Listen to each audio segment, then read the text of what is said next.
Comment convaincre des clients indécis lorsque vous êtes en prospection parce qu'il n'est pas rare de les rencontrer lorsque vous êtes sur des deals? Je vous le dis tout de suite.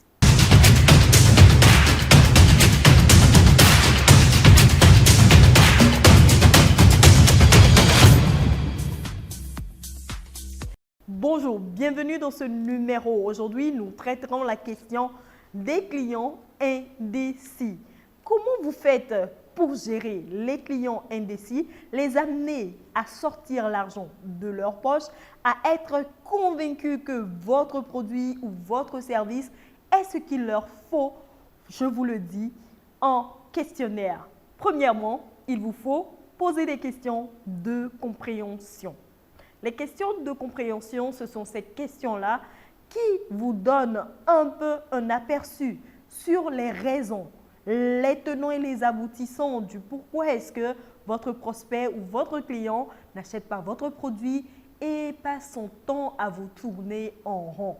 Lorsque vous lui posez la question, par exemple, de savoir est-ce que vous avez un défi de budget ou votre défi se trouve-t-il ailleurs? Si il est honnête, il vous dira tout de suite que oui, son défi, c'est un défi de budget. Qui n'a pas les moyens de s'offrir votre produit ou votre service, quand bien même il est intéressé. Oui, s'il vous le dit, alors vous reverrez votre offre ou dans vos propositions à quelle gamme correspond ces moyens. Oui, parce qu'à partir de ce moment-là, vous lui demandez quel est votre budget pour le besoin que vous avez.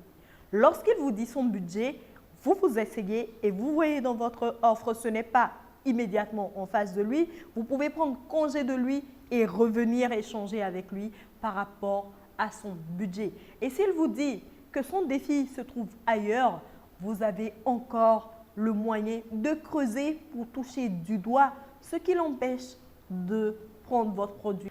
Une fois que vous avez déterminé la raison fondamentale, pas la raison pour se débarrasser de vous, non, la raison fondamentale, vous devez maintenant jouer sur l'aversion de la perte. Qu'est-ce que j'appelle aversion de la perte?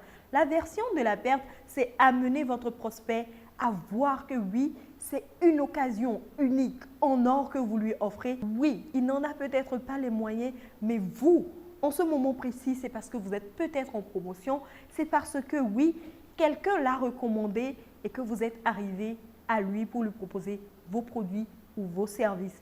Une fois que c'est fait, jouez sur le quota, jouez sur le timing, créez des Black Friday par exemple, créez des promotions, créez des packages. Oui, amenez-le à comprendre qu'il a forcément besoin de l'achat et qu'il en a besoin maintenant, tout de suite, afin de l'avoir à ce prix-là. Et surtout, faites-lui comprendre que le stock est limité. Si vous êtes dans le service, dites aux gens que cette offre n'est faite que pour 5 personnes et que vous la referez par exemple dans 3 mois, dans 6 mois ou pourquoi pas l'année prochaine. Nous sommes en train de finir l'année et vous courez sûrement encore derrière les chiffres. Comment convaincre les clients indécis que vous courez depuis le début de l'année ou depuis le milieu de l'année? C'est l'occasion et je viens de vous donner l'astuce qu'il faut.